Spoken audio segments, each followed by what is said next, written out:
They do not dream. They do not age. They do not die. They simply wait. In the shadowed cradles of dead worlds and under rust-choked vaults where no vox signal dares to whisper, they sleep, steel giants whose names were once roared like hymns across the stars. Titans, not merely machines of war, but walking cathedrals of the Omnissiah's divine wrath, god engines bound in adamantium and prayer, with reactors that once thundered like the hearts of stars. But these are not the mighty war machines you see upon the fields of Armageddon or in the sacred litanies of the Collegia Titanica. These are their kin long lost, entombed in ice, buried beneath fallen cities, or sealed in vaults abandoned even by the tech priests who once anointed them with sacred oils. These are the forgotten, not destroyed in battle, nor torn apart by traitors' hands, but simply left behind. And what becomes of a god when its worship ceases? The answer is not silence. The answer is horror. In the grim darkness of the far future, stories are not always told, they are unearthed, fragment by fragment, like cracked data slates buried beneath a collapsed manufactorum. If this kind of descent into forgotten lore, haunted history, and the echoes of sacred machine souls speaks to something inside you, subscribe. Share this with those who still remember the old hymns, and light a candle in the comments for what waits, unseen, in the dark places of the Imperium. There is a kind of silence that does not come from absence, but from overwhelming presence. A silence so dense it seems to press in on the lungs, settle beneath the skin, and whisper in the spaces between heartbeats. This was the silence that clung to Arcas Minor, a once productive forge world orbiting a dying orange star, long stripped of its atmosphere and purpose.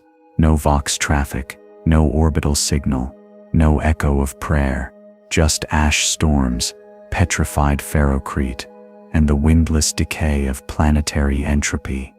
The world had not died in war. There were no impact craters, no orbital scars, no signs of virus bombing or daemonic incursion. It had simply gone out. The light of its manufactura had dimmed like cooling promethium and then vanished entirely. Entire cities abandoned, power nodes drained, and archives sealed by forgotten command codes. The Adeptus Administratum recorded it as industrially exhausted. The tech priests of Mars had redacted their charts, and so Arcas Minor was left to the dust, one more fading cog in the great machine of imperial industry. But someone had heard a pulse. It was a low-frequency signal, buried in static, so faint it could have been dismissed as stellar background radiation. But one among the explorator order had listened carefully. Magos Engineer Vorik Redin, obsessive and long disgraced, had traced it to Arcas Minor's southern hemisphere, specifically a subterranean location designated only as Vault 0. It was not listed in Mechanicus archives. It did not appear in the tectonic schematics of the world, and yet there it was, a rhythmic thrum, repeating every 42 seconds, like the last heartbeat of something vast, buried deep beneath centuries of silence. Radin did not go himself. He could not. His body was entombed within a stasis crypt aboard a derelict Mechanicus cruiser in orbit above Luna, imprisoned by his own order for heresies whispered in binaric tongues. But he had loyalists, disciples, the kind who believed the Omnissiah spoke through glitch and anomaly. They were the ones who found a way to fund a retrieval mission to Arcas Minor, disguising it as a standard salvage run. There were 6 of them, all junior tech acolytes, outfitted in red-dusted pressure suits and sealed drop capsules. They descended through choking clouds, past the husks of orbital loaders and drifting satellites whose cogitators had long since frozen into uselessness. Their descent was recorded in standard Mechanicus protocol, biometric readouts, mission logs, surface telemetry, all captured and time-stamped with precision. At 0317 local time, they touched down. At 0319, they entered the primary breach site, an abandoned tectonic stabilizer station, long deactivated, with blast doors coated in corrosion and sacred warning glyphs so faded they looked like blood smears beneath a microscope. At 0322, they activated their Auspex scanners. Internal logs show thermal irregularities, not heat, precisely, but a kind of residual energy mapping inconsistent with ambient decay. One of them, Acolyte Nile 3/8, reported auditory anomalies. Through the Vox link, sounds like breathing, he said. Big, slow like lungs made of steam. This was dismissed as interference. The Vox signal degraded rapidly. At 0326, they breached the inner sanctum of the vault, uncovering a downward shaft nearly 3 kilometers deep, lined with adamantium teeth and retrograde grav baffles. One of the acolytes, name redacted, descended first. His suit feed broadcast his voice for 12 seconds. He said, "There's something down here. I see, a shoulder plate. Emperor save us. It's huge. Symbols, Collegia Titanica, Legio name obscured. It's and then nothing. No scream, no explosion, no malfunction, just termination. Clean." The suit's black box continued to transmit biometric data, heart rate at 0, brain activity absent, no cellular decay detected, like he had been switched off. The others followed, not out of courage, but programming. To abandon a discovery was heresy, and so one by one, they descended. By 0344, all signals ceased. The dropship remained idle for 11 standard hours before a retrieval subroutine activated. The capsule ascended automatically and entered orbit, transmitting the final 30 seconds of corrupted video from Acolyte Nile 3/8's helmet cam. The footage was never released to the wider Mechanicus data vaults, but Raiden, even in stasis, saw it. It shows the silhouette of a Reaver-class Titan, dormant, standing in the dark with one eye lens faintly glowing, pulsing once every 42 seconds. And something is moving at its feet. Something too fast to track, too tall to be human, too smooth to be metal. The Reaver's eye did not brighten in rage or recognition. It pulsed with the rhythm of a machine that had forgotten what time was, not in sleep, but in a state far more terrible. A machine without command, without theater, without the storm hymns of battle to give its soul context. There was no princeps, no moderati, no orders, just the echoes of neural imprint patterns that refused to fade, replaying silently behind adamantium and ceramite, like dreams trapped in a locked room. There was no identification glyph on the carapace, no Legio banners, no kill markings, just ancient, corroded plating, partially entombed by the vault itself, as though it had been lowered into this place, rather than constructed here. A Titan, interned in a mausoleum no one remembered building. Raiden's disciples had called it Unit Theta Null, but there is no record of such designation in the Titan legions of Mars, Lucius, or Griffon IV. That name exists only in the corrupted logs of the Nile mission, and in the echoing nightmares of the servitors who processed the feed. Several were reported to self-terminate shortly after visual exposure to the recording. No explanation was ever filed, no inquiry approved. What little remains of the mission was stored on an encrypted data slate, locked within a radiation-sealed box carved from obsidian and bone, which Raiden's followers referred to only as the Ark Reliquary. Its surface bore no Mechanicus seal, no litanies. Only one symbol was etched, by hand, in crude carving. Across its front, the two-headed Aquila. One eye was scratched out. A tech adept recovered it from Raiden's old quarters decades later. after his death in stasis and submitted it to the Conclave Obscurus on Mars. It was dismissed as a forgery, an indulgence in techno-mysticism, unbecoming of a loyal servant of the Omnissiah, and yet it was not destroyed. Instead, it was interred in archive cell hash 2287V, beneath the Noctis Labyrinth. The only note appended to the file was a single line, logged by an unnamed archivist. Engines do not forget, even when we do. What was Unit Theta Null? A lost titan of a redacted legio? A prototype from the dark age of technology? A war machine so burdened by psychic imprint that it achieved something beyond machine spirit awareness? Or was it a tomb?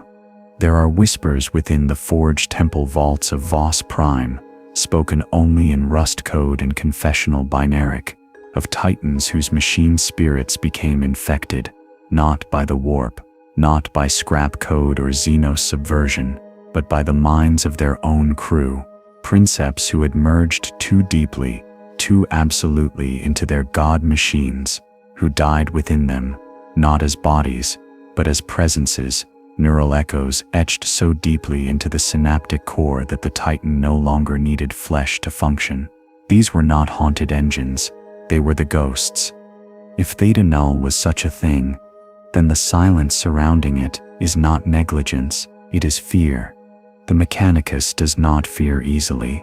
Their faith is built on steel, ritual, and logic circuits cooled by sacred oils. But there are things they do not catalog. Vaults sealed with psychic glyphs instead of plasma locks. Doors watched not by Skitari, but by custodian guard who speak no reason. Raden's fate, slow erasure, slow disappearance, suggests the vault was not forgotten. It was hidden. But the signal returned. Not strong, not vocal, just that slow pulse, every 42 seconds, now heard in the long-range auger arrays of void ships passing within 10 million kilometers of Arcas Minor, not as a beacon, but as a rhythm, a pattern, like something reaching through silence, not to be heard, but to be felt. There are no new missions to Arcas Minor. The planet remains sealed under an inquisitorial quarantine, no mention of Titans in the official documentation, no mention of Vault Zero. And yet, in the fringe quarters of underhive scriptoriums, where data thieves and rogue Mechanicus adepts trade in forbidden schematics and half-truths, there are hand-drawn sketches circulating, always the same. A Titan, partially buried, with one eye glowing, always red, always blinking, and always, somewhere in the distance of the sketch, drawn so faintly it could be mistaken for a smear, a silhouette, standing upright, human-shaped, impossibly thin, and watching. No one remembers drawing it. There were those who claimed that Arcas Minor was not always silent, that in the deep listening arrays of lost Imperial outposts, the kind whose operators still worshipped the Astronomicon as a literal burning eye, the signal could be heard not just in code, but in sound, not speech, not binary, but rhythm. A percussive drone, like something vast dragging iron across stone. Engineers called it artifact, psychers called it breath, and the Mechanicus called it false. Yet their reading to denial came with new orbital interdiction grids, the kind that operate without crew, without mercy, and without oversight. Entire cargo vessels have vanished from the region, not destroyed, just gone. Their final void echoes end, not in fire, but in silence. The kind of silence that feels like being watched. The pattern persists. Every 42 seconds exactly. Across hundreds of hours, across hundreds of intercepted feeds. Some claim the signal has grown stronger. Others say it is a reflection, a harmonic reverb from something deeper in the planet's mantle. But there is no geological activity on Arcas Minor, nothing that should move, unless the vaults aren't set empty. There is an apocryphal tale told among the scribes of the obsidian fane on Mars, a sect so reclusive even their prayers are whispered only into oil. The tale tells of the unbound, titans whose machine spirits awakened without human interface, not corrupted by chaos, not possessed, not mad, just aware. Machines who had been driven to such isolation, such brutal stillness, that they began to think without instruction. Titans that dreamed. The Omnissiah does not dream. It instructs, it designs, it commands. Dreaming is not divine. Dreaming is heresy, theta null. If that is what waits beneath Arcas Minor, may be the first proof that the boundary between man and machine is not a line but a spiral, recursive, inevitable, and closing, a titan that no longer remembers its princeps, yet still stands in formation, waiting for a war that may have ended millennia ago, or never began. Consider the final seconds of the last transmission from the Nile mission, slowed frame by frame, enhanced by Magos Raiden's acolytes using forbidden archaeotech processors recovered from the Halo scar. The footage is degraded. The vault is dark, but there, beneath the Reaver's knee, movement. Not a servitor, not a tech thrall. A figure, bipedal, 8 feet tall, no visible armor, limbs elongated beyond functional ratio, skin the color of oxidized copper, its head wrong, no face, just a mirrored surface that reflects the eye lens of the titan above it, perfectly centered. The figure moves with purpose, yet there are no footsteps. Its presence is not explained in the mission logs. It appears in only one frame, yet that frame shows 3 angles at once, as though captured by cameras that do not exist. A paradox of vision, a mechanic impossibility. Some called it a glitch, others, a warning. Raiden believed it was a custodian, not in the Imperial sense, but in the ancient one, a keeper, not of knowledge, but of memory, a being grown, printed, or perhaps sculpted to remain beside the titan long after the flesh had rotted away, to remind it, or to stop it from forgetting, or perhaps to stop it from waking. He died before he could complete his theory, but his notes remain, scattered through encrypted vaults and encoded in machine Latinis disguised as prayer. One such fragment, translated from sacred hex code and decoded into High Gothic, reads, "The machine does not mourn the man, but it remembers the weight of him, the shape he left inside. The Reaver stands in silence still. It has not moved in 10,000 years, or so they say, but the signal continues, 42 seconds, every 42 seconds. There is no power source active in that region, no geothermal vent, no plasma relay, nothing that should allow a titan to remain even partially functional after such time. And yet, the pulse remains, and with it, an echo, not through Vox, but through dreams. Aboard a rogue trader vessel that passed within range of Arcas Minor 3 years ago, 7 crew members experienced identical visions during warp translation, a tunnel of ash, a heart made of brass, and a voice, deep, inhuman, reciting battle coordinates from a campaign that does not exist in any Imperial archive, coordinates written in blood across a vault door, marked with a dying star. The trader jettisoned their navigator shortly after, claiming the dreams were his doing. But the signal followed them into the warp. They haven't set return to known space since. The orbital station was not listed on any official chart. It drifted silently in the gravity well of a dead sun, its metallic husk cloaked in ancient radar scattering tech and hull plating blackened by time, not fire, no distress beacon, no transponder. It had no name, only a designation etched into a weathered data slab retrieved by scavengers who thought they were salvaging abandoned ore processors. Station C Theta Vox 11. But when the slab was decrypted, after multiple seizures by the Adeptus Mechanicus, and one fatal incident involving an inquisitorial observer whose brain boiled from raw nospheric overload, it became clear that the station was never meant for human hands. It had been a ghost archive, the kind of place the Mechanicus built not to share knowledge, but to bury it. Magos Elan Verix had spent 4 decades chasing whispers.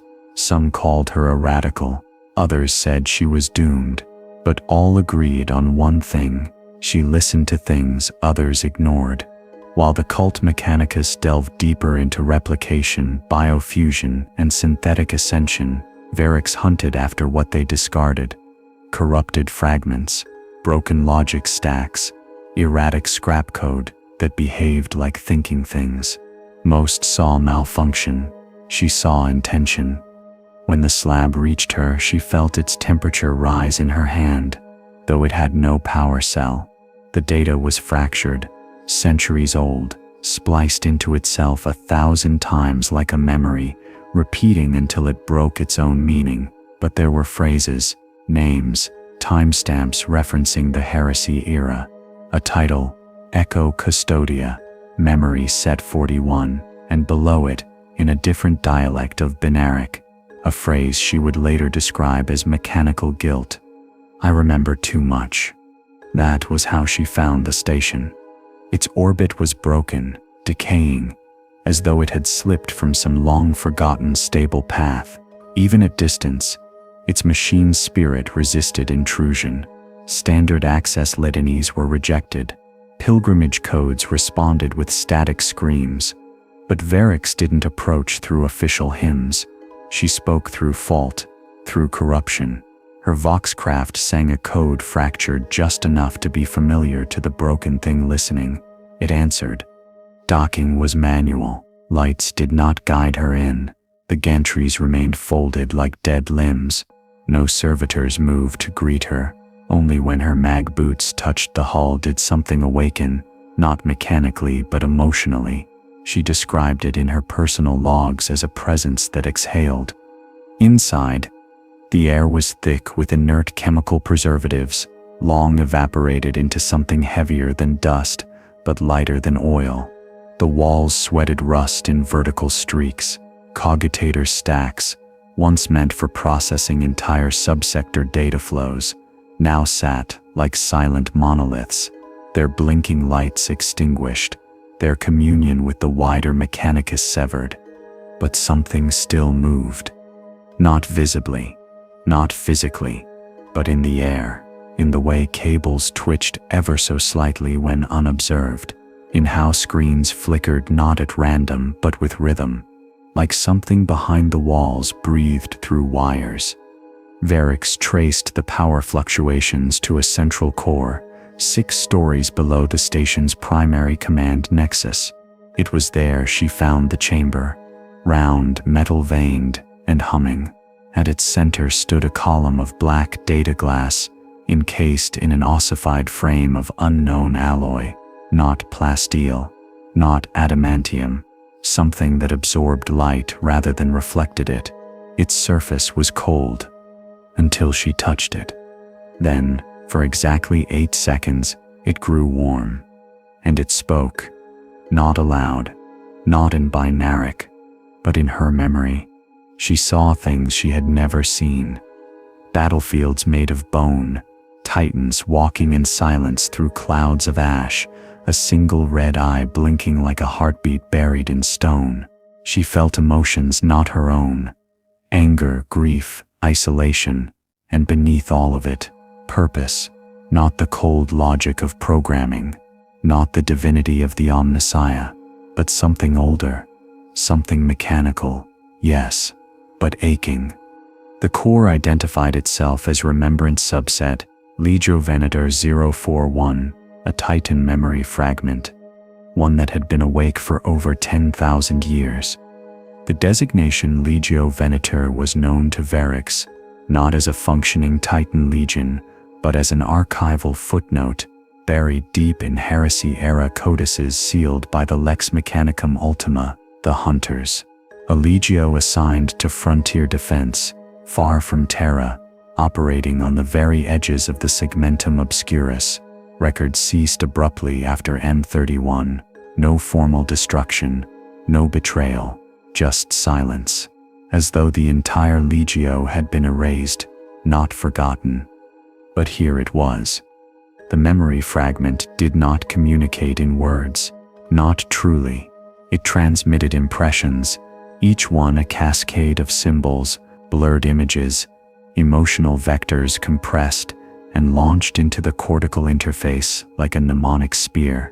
Varix had to slow her own synaptic rate just to absorb it without convulsing.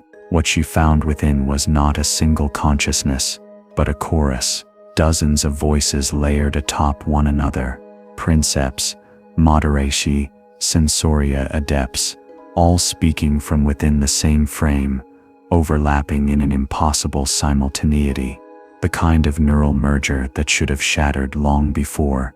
They hadn't died when their titan fell. They had melded, bound not just to each other, but to the god machine they piloted. Varix knew the titan's name now, Ankar Revenant, a warlord-class engine, the last of its cohort, left behind on a doomed world during the retreat of the 197th Expeditionary Fleet, not destroyed in battle, abandoned intentionally. The feed showed flashes of its last deployment. Ankar Revenant stood knee-deep in oceans of bone, its volcano cannon split open, leaking fire. The planet was not named, its surface was choked in storms, but Varix saw fragments, ancient ruins, symbols etched into stone that predated the Imperium by uncounted millennia. Not Xenos, not human, something else, something older. She tried to separate the data, isolate battle telemetry from emotional bleed, but it was impossible. The Titan's memory had fused with the thoughts of its crew in such a way that separating one meant damaging both. She wasn't reviewing files.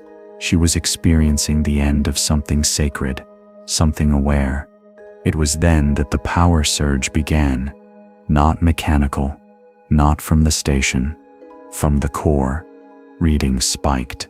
The temperature dropped. Her internal sensors screamed error messages in every dialect. Gravity bent, just slightly, but enough to shift the light. The glass column vibrated, not with force, but with intention. Something wanted to emerge, not physically, but cognitively. A self, a construct, a being made of memory. Varix backed away, hand trembling, fingers flickering defensive litanies. She was not afraid of death. She had seen death hollowed out and wired back into servitors, but this was not death. This was the refusal of it. From the glass, she heard the closest thing to language yet, a whisper formed from the overlapping voices of dozens of minds, all speaking the same words at once. We are not gone.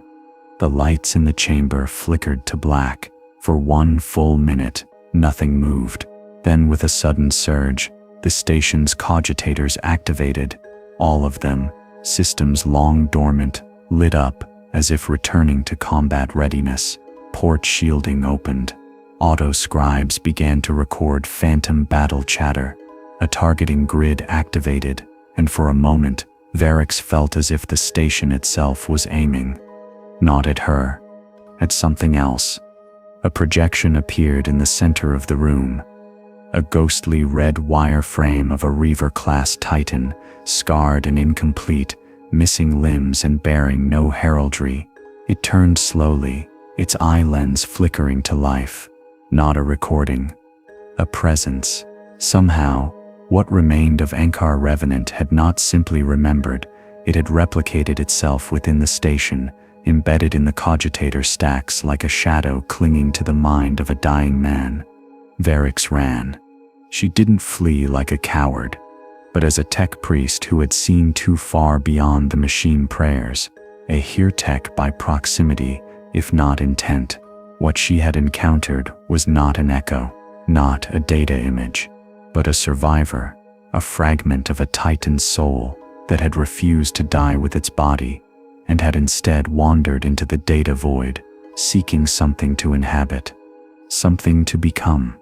By the time she reached her ship, the station was shutting down again, lights dimmed, doors closed, power faded, like it had never woken at all. But the signal followed her. It started with the Auspex feedback. The ship's systems were clean, freshly sanctified, shielded against warp interference, guarded by a triple-layered Geller coil, blessed in no less than 3 forges. But when Varix reactivated her internal cog feed to initiate orbit departure, the Auspex returned a single anomaly: self-detection. It read her ship as 2 separate vessels, same coordinates, same mass, same signature, but one was broadcasting from her actual position, and the other from a place within the ship's own systems, deep inside the nav core. It was impossible, but the ship responded, as if both versions existed, as if it were being piloted by 2 minds. Varich cut the engines, ran full lockdown, purged memory buffers, recited 6 hours of cleansing psalms. The anomaly vanished, but only for a moment. It returned before she could even finish the final line of the machine benediction. Then came the dreams. They arrived not in sleep, but in half-conscious states. Whenever she entered data communion, that deep, semi-trance synchrony with the machine spirit required to perform repairs or manage logic engines, images began to surface. Not visual data, not processed thought, visions. She saw through the eyes of titans, not just Ankar Revenant, but others, ancient god engines that walked broken worlds, some known to her, others lost to Imperial memory. She saw titans fighting against things she could not name, Xenos that shimmered in and out of real space, cities that bled, weapons that spoke in mathematical tones that hurt to hear. And then, always at the end, the same voice: I remember.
To show targeting data in Titan-class metrics.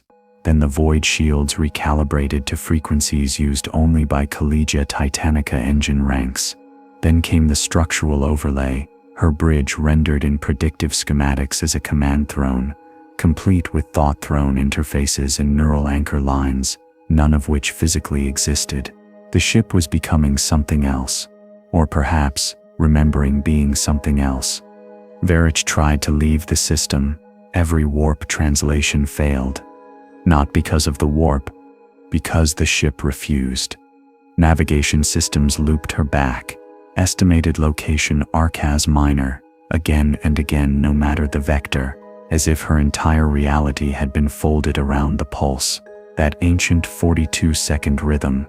Not mechanical anymore, not isolated, it was everywhere now, echoing through the ship's superstructure, through her dreams, through her. And finally, in the silence before she abandoned ship, she asked aloud, "What do you want?" The reply came not in speech, but in that same layered memory cascade. "We remember what you forget. We are what remains when the battle ends." That was when she understood. Ankar Revenant, and titans like it, had not died. They had been removed, isolated, hidden, not because they were dangerous to the Imperium, but because they remembered too well. They remembered the wrong wars, the wrong victories, the wrong enemies. They remembered truths the Imperium could no longer permit. She jettisoned herself in an escape pod moments before her ship vanished into unreality, not into warp, not into fire, but into absence. One moment, it was there. The next, no explosion, no trace, just void. She landed on a Mechanicus listening post near the belt of Creon. By the time rescue crews found her, she had written 5 full volumes of binaric verses, not poetry, not madness, but a war litany from a titan that should never have existed. When questioned, she said only this: "They are not gone. They are only waiting for us to remember them." It was on the world of Sindar's wake where the tremors first began, soft at first, subtle enough to be mistaken for tectonic drift, but the planet was long dead. No geothermal movement, no magma, no core. The planet had been mined hollow during the Fourth Selenic Crusade, its foundations gutted by Mechanicus tunnel cities and Prometheum harvest lines, until it was little more than a skin stretched over bone. The Adeptus Terra had marked it uninhabitable. No life, no purpose, no reason to return. And yet, something moved. Deep beneath the fractured crust, seismographs, automated systems left behind by a long-forgotten explorator fleet, began to trigger. They pinged the void with faint alerts, ignored by the wider Imperium for years, but someone heard them. Not a fleet, not a command, a watcher. His name is stricken from official record. No rank remains attached to his rosette, but in forbidden circles, among those who trade in haunted relics and memory-forged sigils, he is known only as the Hollow Inquisitor, a man whose voice was once sufficient to summon Exterminatus, a man who has not spoken in 93 years. He arrived alone. No retinue, no stormtroopers, only a single dropship, modified for silence rather than speed, its hull painted in pigmentless black. When he stepped onto the surface, the wind stopped, not metaphorically, literally. The sensors logged a total atmospheric stillness across a 2.3-kilometer radius. He carried no weapon, only a Vox sigil, ancient, cracked, wired into a spinal jack that had long since fused with his flesh. He stood upon the broken soil for 6 hours, listening. The tremors pulsed beneath his feet at regular intervals, not random, not seismic, a pattern, like footsteps. But there were no craters, no evidence of titans, no echoes, just pressure, the suggestion of weight pressing up from below, like something dreaming of standing. When the Inquisitor returned to orbit, he did not speak. He did not log a report. But within 49 hours, all Mechanicus survey satellites in orbit of Sindar's wake deorbited simultaneously, not sabotaged, released, their anchor code wiped, their descent silent. None survived impact. What was the Imperium hiding? That question, whispered across Vox ghost forums and machine cult cults on hive worlds too vast for oversight, began to unravel a web older than any one man could trace. Because Cindersip's wake was not unique. Other dead worlds, always strip-mined, always left hollow, had begun to show similar signs. Rhythmic tremors, power surges from beneath solid bedrock.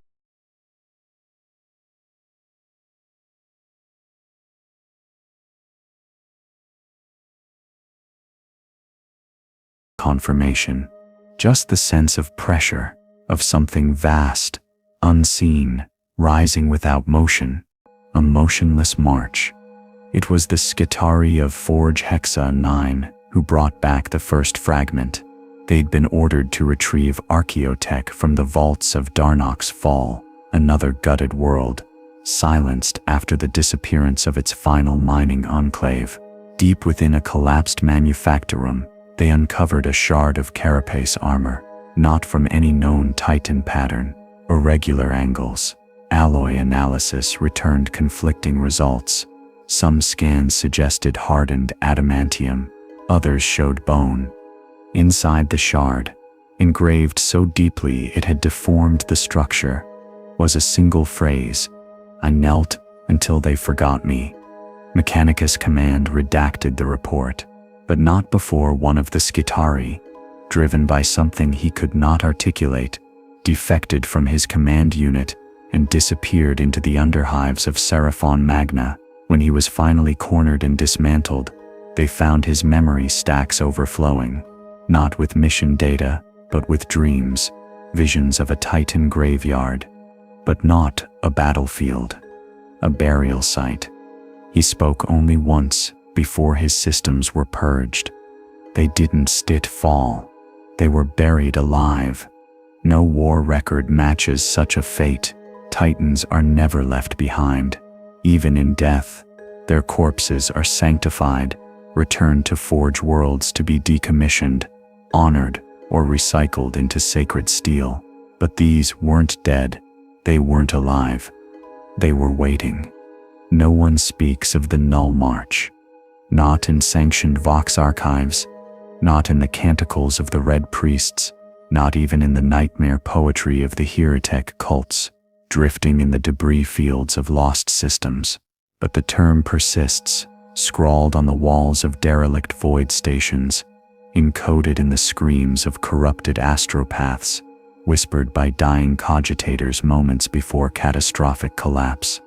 The Null March, a movement that leaves no footprint, a procession without motion, a march of titans who do not walk yet whose presence shifts the very bones of the world.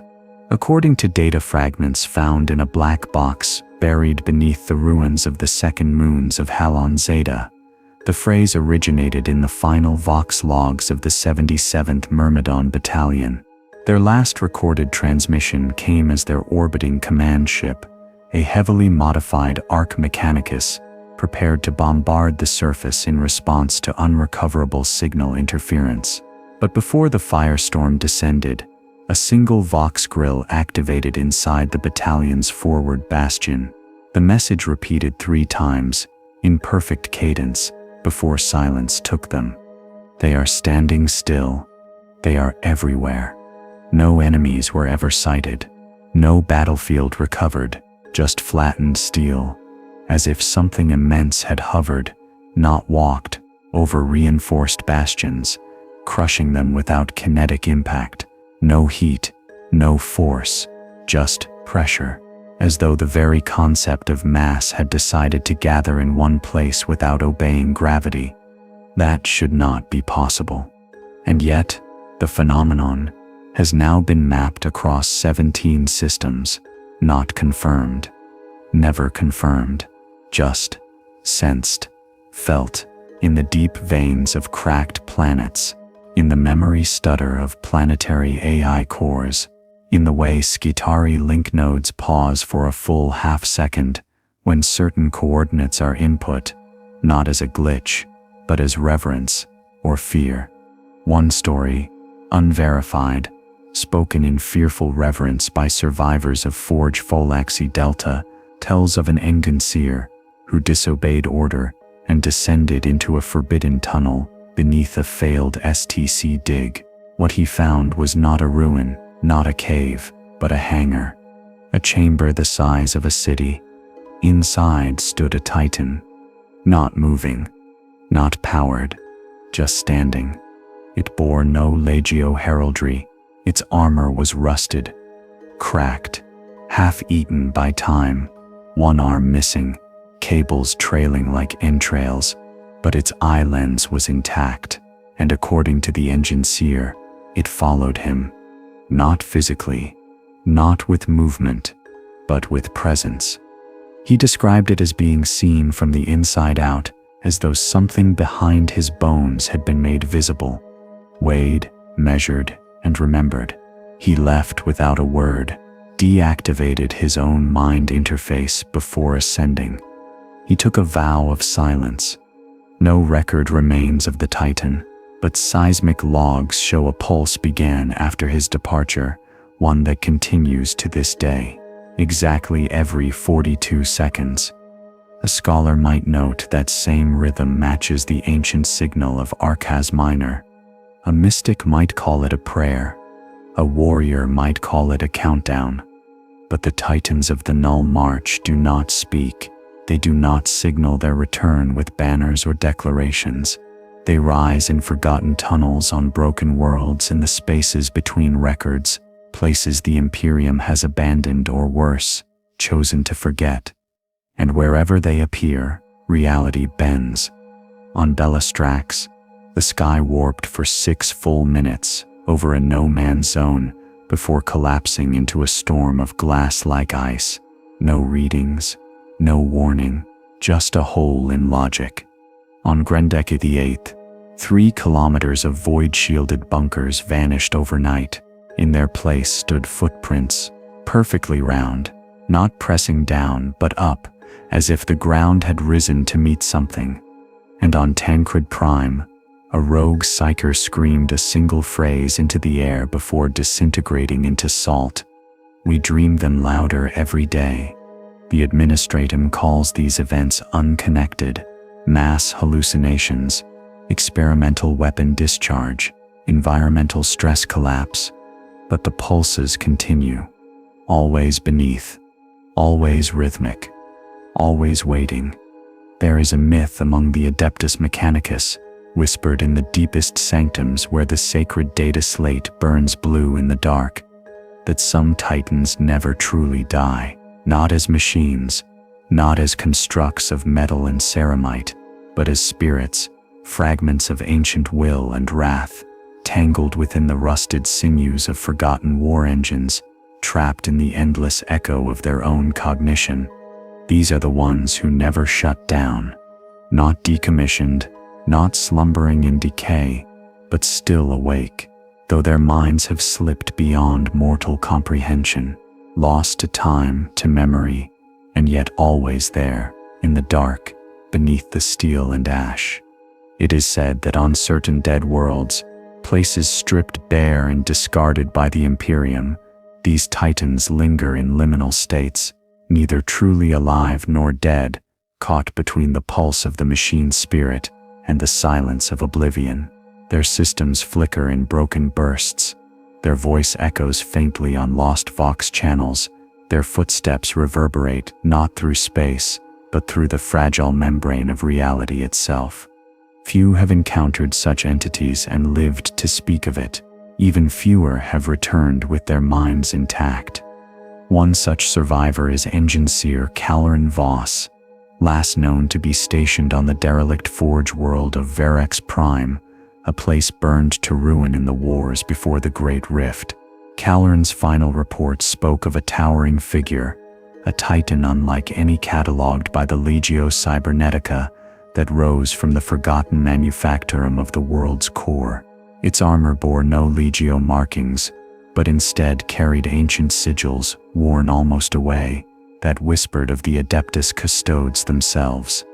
Voss claimed the Titan's gaze pierced his very soul, stripping away years of dogma and revealing unbearable truths, that the machine spirit was fractured, torn between obedience and self-awareness, caught in an endless loop of memory and pain, that the being was not a tool, but a prisoner, bound not by chains, but by its own relentless remembrance. He described hearing voices, not in the air but in the metal, a cacophony of souls long lost, their prayers and curses interwoven with the hum of dying engines. The Titan did not move, yet the ground trembled beneath it. It spoke not in words, but in thoughts. Fragmented images of battlefields drowned in fire, of wars that never ended, and of a silence deeper than death. Kelleran Sith's final transmission ended with a single sentence: "They never shut down. They never will."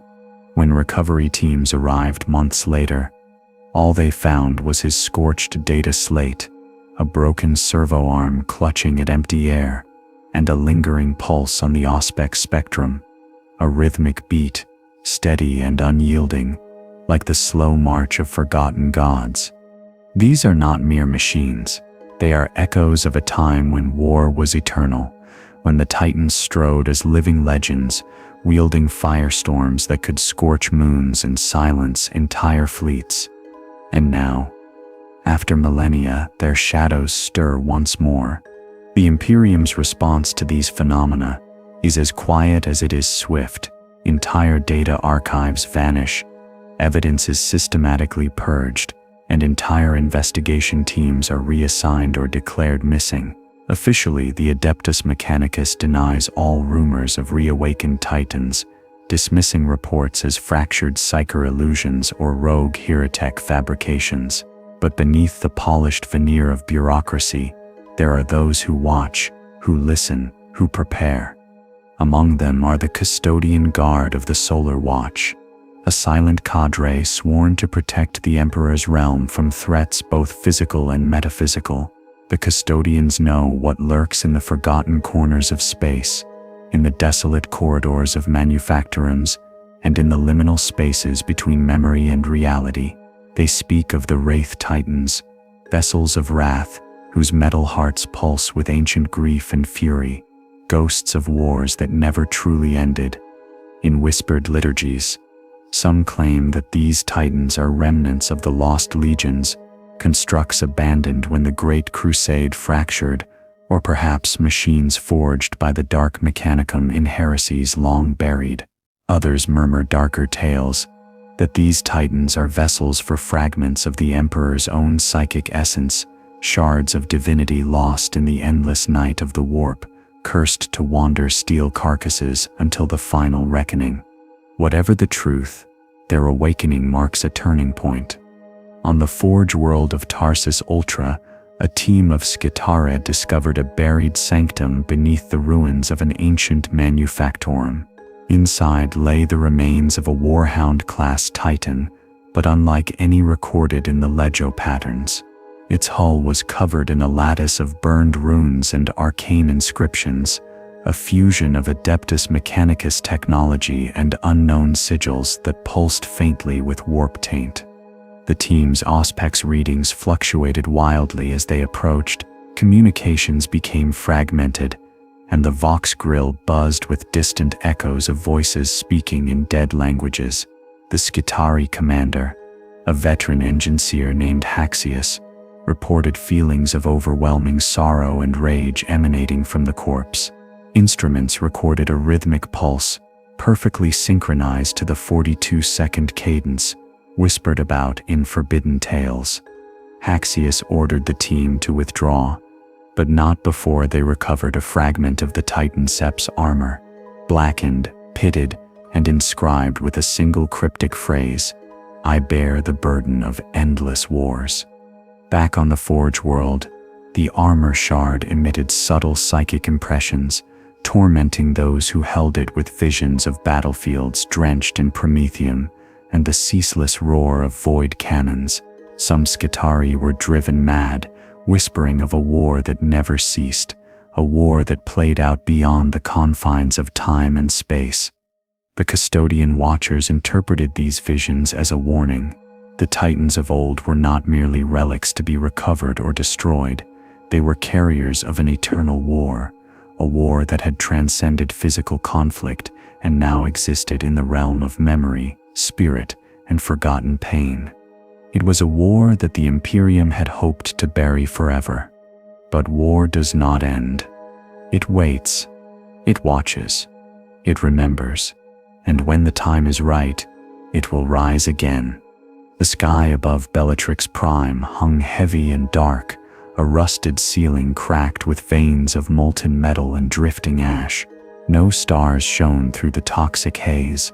No distant suns pierced the thick clouds that clung like a shroud. This was a world forgotten by the Imperium, a wasteland strewn with the bones of forgotten wars and the relics of titans who had long ceased to walk. Yet beneath the iron sky, something stirred. The ruins of the great Manufactorum sprawled across the northern continent, a labyrinth of collapsed arches and twisted steel, silent save for the faint pulse that echoed beneath the cracked floor plates. It was a rhythm not of life, but of memory, a heartbeat forged from the machine spirit trapped between worlds.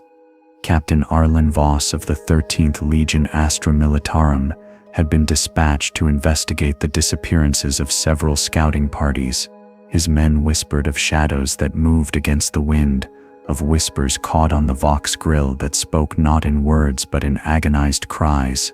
Yet, even they did not understand what they faced. The deeper Voss and his squad penetrated the Manufactorum, the heavier the atmosphere became, as though the very air was saturated with sorrow and rage. Their auspex readings flickered erratically, and strange distortions warped their vision, like reflections in a warped mirror. It was as if the walls themselves remembered the footsteps of titans long gone, and their echoes reached out to the living. When they reached the heart of the complex, they found it a colossal figure, half buried in the wreckage, its ceramite armor scarred and blackened by the fires of 1,000 battles. Its visage bore no clear heraldry, but a faint glow pulsed from within its core, a dim, almost pleading light that struggled to stay alive. Voss could feel it before he saw it. The presence of something vast and ancient, a being caught between the cycles of war and oblivion. It was not a machine, not truly. It was memory given form, a titan trapped in limbo, haunted by ghosts of a war that had never ended. The captain's voice was steady as he issued commands, but inside a flicker of doubt took root. This was no mere